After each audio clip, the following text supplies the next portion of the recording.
सम्मान्य सभामुख महोदय, मनी लन्ड्रिङको विषयमा माननीय सांसदज्यूहरूले राख्नुभएका आफ्ना राय सुझाव सबैलाई मैले सकारात्मक रूपमा ग्रहण गर्दै केही स्पेसिफिक टिप्पणीहरू गर्न चाहे। माननीय विश्वराज पोखरेल, माननीय विदुषी राणा, माननीय कृष्णहरि बुढाथोकी र माननीय पारसमणि गेलालको सबैले यो संशोधन किन आवश्यक छ र अध्यादेश नै पनि किन ल्याउनु पर्यो भन्ने विषयमा यसका तीनटा आयामबाट जुन तर्कहरू राखिदिनु भयो त्यसको लागि म आभार व्यक्त गर्न चाहन्छु। यसको महत्त्व, यसको इम्पोर्टेन्स, यसको सान्दर्भिकता, रेलेभेन्स अहिले सुशासनको एजेन्डामा लागेको सरकारको लागि यो स्टार्टिङ पोइन्ट नै यो भएको छ र यसको अर्जेन्सी, ग्रे लिस्टमा हामी छौँ।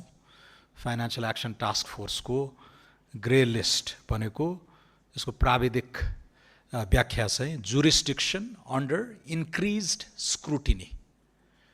जुरिस्डिक्सन अन्डर इन्क्रिज्ड स्क्रुटिनी भनेको हाम्रो मुलुकमा हुने प्रत्येक गतिविधिलाई अन्तर्राष्ट्रिय क्षेत्रले निगरानी गरिरहेको छ।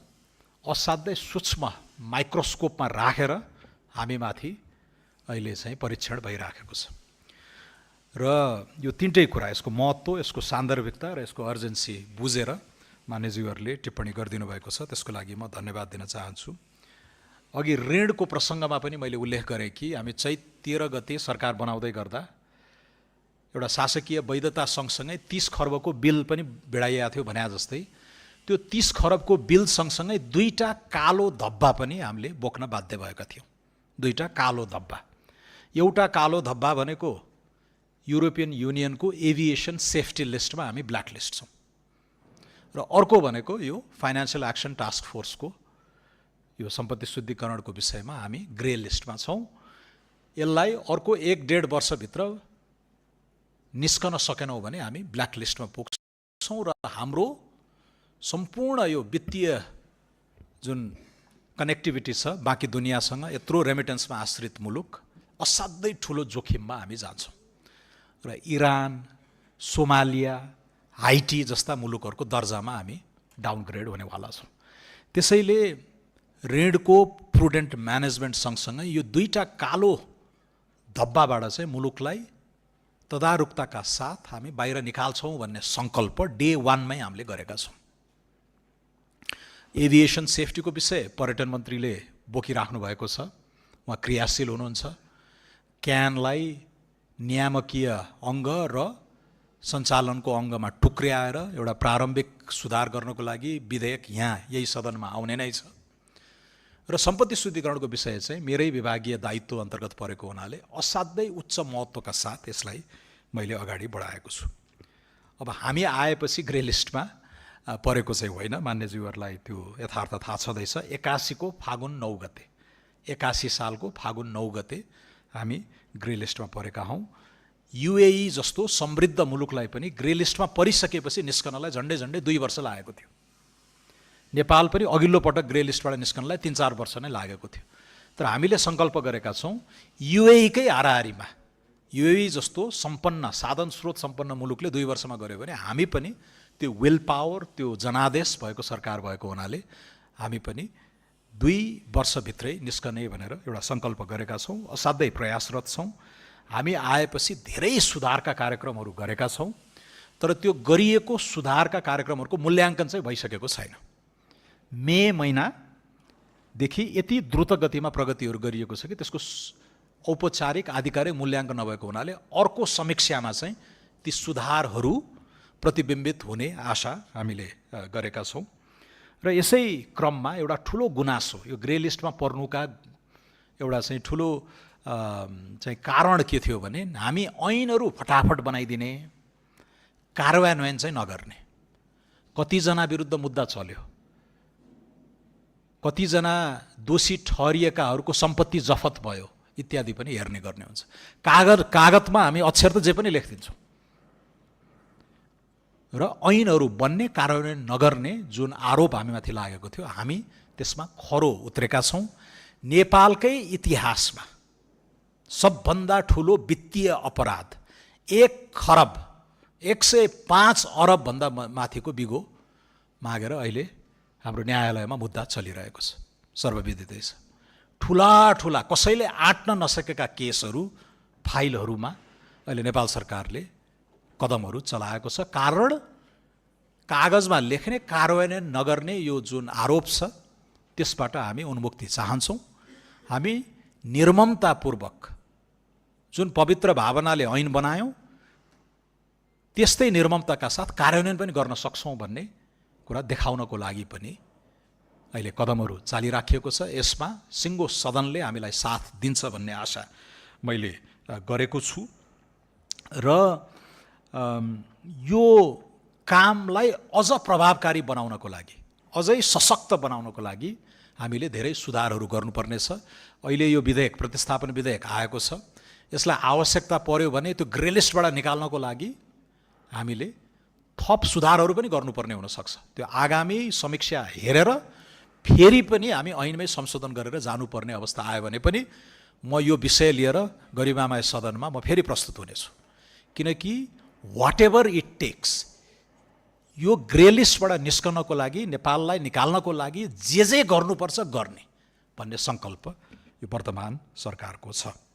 अब यसमा एउटा भ्रम छ, मान्य सांसदज्यूहरूले अलि राख्नुभयो, यसमा डिस्क्रेसनरी, मन लागेको राजनीतिक अस्त्रीकरण इत्यादिका विषयहरू जुन इङ्गित गर्नुभएको छ, त्यस्तो हुँदैन।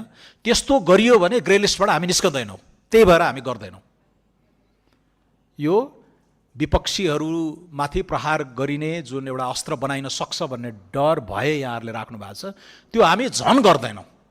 एभिडेन्स नभएको खण्डमा यी कुराहरू अगाडि बढ्दैनन्, किनकि त्यसो गरियो भने त्यसै जसले हामीलाई माइक्रोस्कोपमा राखेर निगरानी गरिरहेका छन् उनीहरूको नजरमा हाम्रो मूल्याङ्कन झन् गिर्नेछ। सो गैर कानुनी विधिको शासनको बर्खिलाफ हामी केही पनि गर्दैनौँ। तर अतिरिक्त कारण के भने ग्रे लिस्टबाट निकाल्नु छ। ग्रे लिस्टबाट यस्तो खालको आर्बिट्रारी एक्सन हुन थाल्यो भने हामी धन दण्डित हुने अवस्था आउँछ। त्यसैले यसमा मान्यज्यूहरू आश्वस्त भन्नुभयो हुन्छ, रक सलिड एभिडेन्स बिना हामी अगाडि बढ्दैनौँ, यसमा ढुक्क हुनुभयो हुन्छ। अब मान्य आरएन राईले सहकारी, सुनचाँदी लगायतका विषयहरू उठाउनु भएको छ। अहिले म अर्थमन्त्री भएको हुनाले अलिकति आर्थिक अपराधसँगका विषयहरूमा मैले बोलेँ। अब यी सहकारी, सुनचाँदी लगायत धेरै क्षेत्रहरूमा यो सम्पत्ति शुद्धिकरणको विषय उठान गर्न सकिने प्रावधानहरू छन्। नेपालमा झन्डै 2 दर्जनभन्दा बढी निकायबाट सम्पत्ति शुद्धिकरणको मुद्दाहरू चल्न सक्ने अवस्था छ। यो धेरै छरियो कि यसलाई अलिक कन्सोलिडेट गर्नुपर्छ कि भन्ने विषय एउटा ठाउँमा छ, त्यसलाई पनि हामी हेर्दैछौँ। अलिकति प्राज्ञिक कोणबाट नै त्यसको विश्लेषण हुनेछ र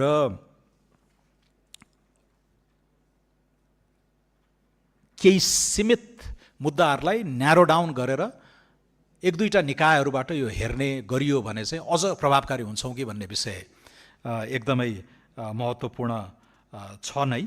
त्यसमा मैले धेरै भनिनँ। अर्को चाहिँ यो सम्पत्ति शुद्धिकरणको जुन मुद्दाहरू लाग्छ यसबारे अलिकति भ्रम पनि चाहिँ छरिएको पाउँछु म। कसैले अकुत सम्पत्ति कमायो, यसलाई सम्पत्ति शुद्धिकरणको मुद्दा लगाइदिइहालौँ,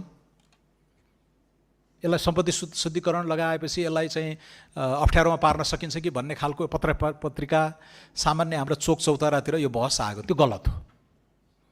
सम्पत्ति शुद्धिकरण भनेको दोस्रो तहमा लाग्ने अभियोग हो। पहिला के प्रमाणित हुनुपर्दछ भने कुनै न कुनै अपराध गरेको भन्ने कुरा स्थापित हुनुपर्छ। प्रेडिकेट अफेन्स भन्छ।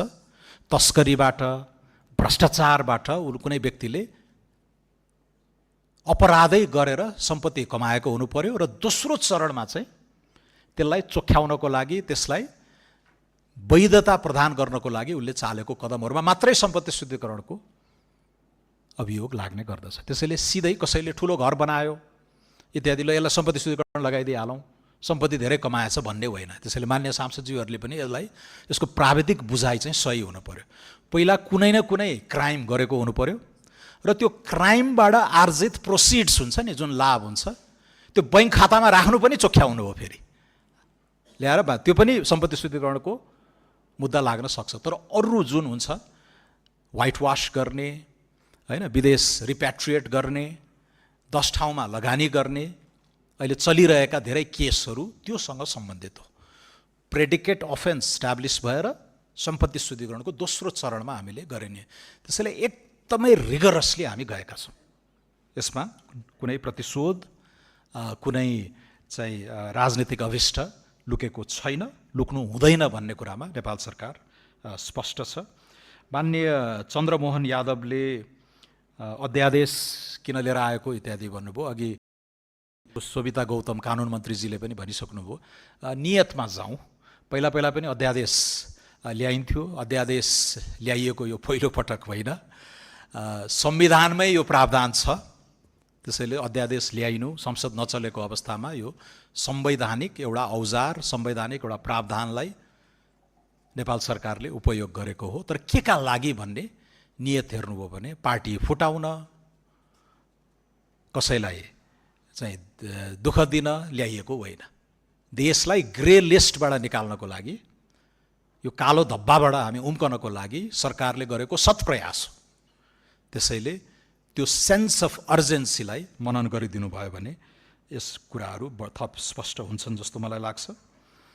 यहाँले एकजना प्रसिद्ध बेलायती राजनीतिज्ञ लर्ड एक्टन जस्तो लाग्छ मलाई, लर्ड एक्टनले भन्नुभएको थियो, power corrupts, absolute power corrupts absolutely भन्ने उक्ति लेख्नुभयो। अलि चाँडै भयो बान्नेज्यू, यो चाँडै भयो र उपयुक्त भएन।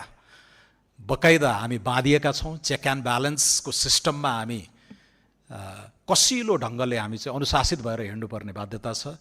लको लेटर एन्ड स्पिरिटभन्दा बाहिर हामी गएका छैनौँ। अब 182 सिट आइदियो, प्रचण्ड बहुमत छ, त्यो त यथार्थ हो। तर त्यसो भन्दैमा हामी एब्सोल्युट गभर्नेन्सतिर गएका छैनौँ, हामी बाँधिएका छौँ।